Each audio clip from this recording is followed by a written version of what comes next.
It's people that help other people in need, isn't it?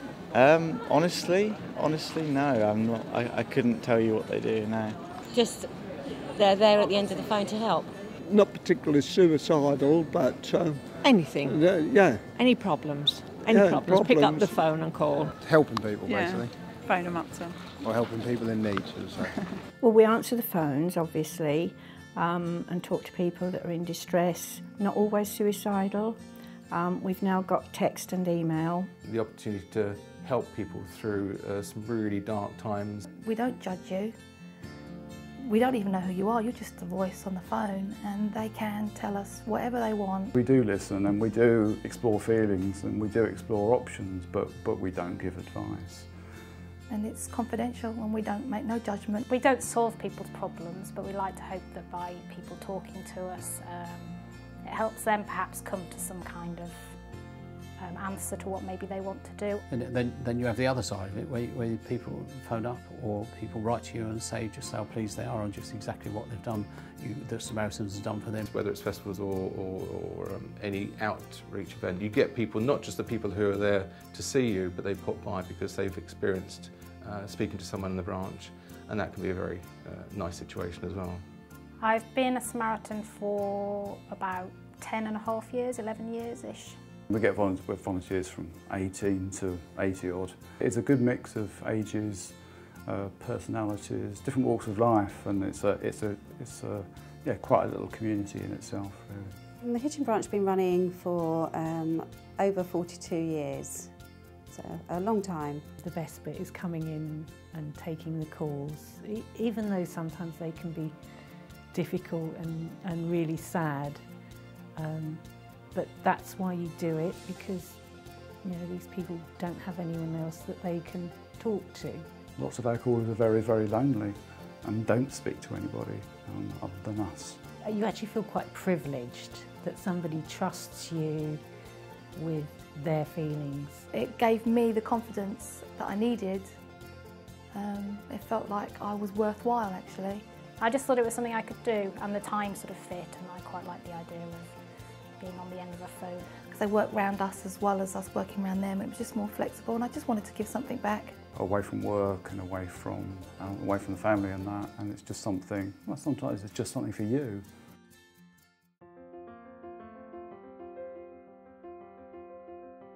We set up quite a lot of partnerships with other support agencies around North Hertfordshire, such as the Living Room. We do Cheapest Chips, the local AA, the Women's Refuge, the local Sanctuary for the Homeless, Relate, and lots of other different support agencies. Well, for the callers, if we're on a call and we can hear that actually by referring them or giving them the contact details to one of these agencies that we work closely with, then we will do that whilst we're on a call.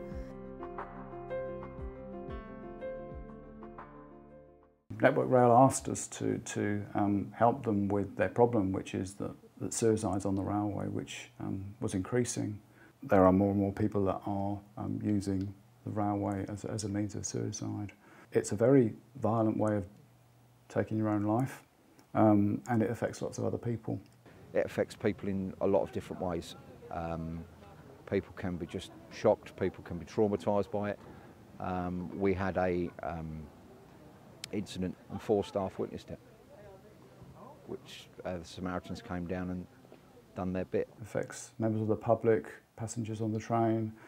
So we're there really to try to help those people as well as those that are thinking about taking their own life on the railway. The staff have got the opportunity to call us if they want to, when there might be somebody on the station that is looking vulnerable, but quite often we're called in after an incident, which luckily isn't very often. Get it going, get the partnership going. It's a good partnership.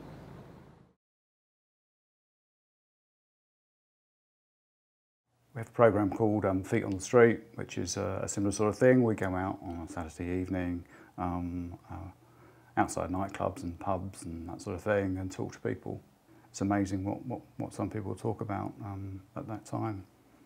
One always thinks that people are really happy, having a good time, but you're inclined to sort of meet the ones that either are and have had quite a lot to drink, or they're pretty bad, and perhaps they just take you to one side and have a word with you. So it's quite amazing in the sort of the places that people will talk to you.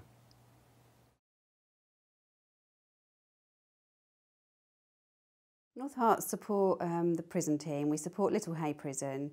They have something that's called a listeners scheme. Well, the reason we go in as Samaritans is to select and train prisoners to be listeners, which is sort of like a Samaritan but in the prison.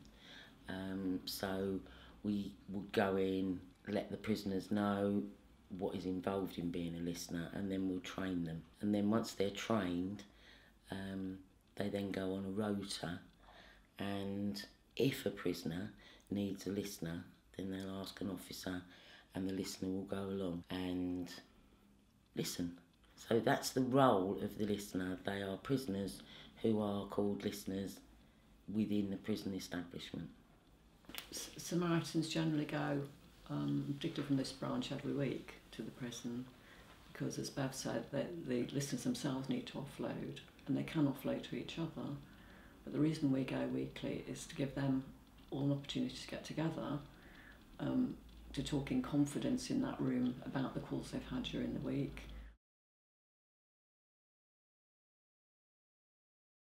Oh, cheap as chips. Cheap as chips. Because it is, it's as cheap as chips.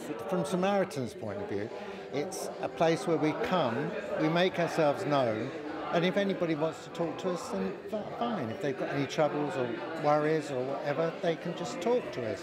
There's a lot of lonely people that come here, and it's nice to talk to them. We get people that care in the community, we get transgender people, we get all sorts of people, and it's a place where they can come and nobody's criticising them, nobody's judging them. It's just open to all, and it's very rewarding. Yeah, it's good. And from another point of view, this is probably something that people look forward to coming to because of company. You know, if they live on their own, if they're lonely, they can come here and meet people and feel comfortable with them. For some people that are living on their own, it's a lifesaver. Exactly. It really is. And it is. Yeah. It is. I came across a couple of people at work, got talking to them, and they were both Samaritans. And that made me realise, looked into it a little bit more, and I thought, yeah, I could do that. In my case, I just rang up, I think. I think now you can do it on the internet, but... and then came along for an information evening to find out some more. Yeah, just come to the information days if you feel that you would like to know more, or there might be a chance that you want to join and become a listening volunteer. First of all, volunteers are selected. They have to have the right qualities to be a listening volunteer. You learn skills as you come along. Certainly the training is brilliant training. One of the things that really attracted me to Samaritans, the fact that they had a really clear training programme. It's a series of 9 modules. It teaches you how to sort of demonstrate empathy. It tells you about the sort of calls that you're going to face when you get on the phone or you answer an email. It gives you the skills really that you need to do that.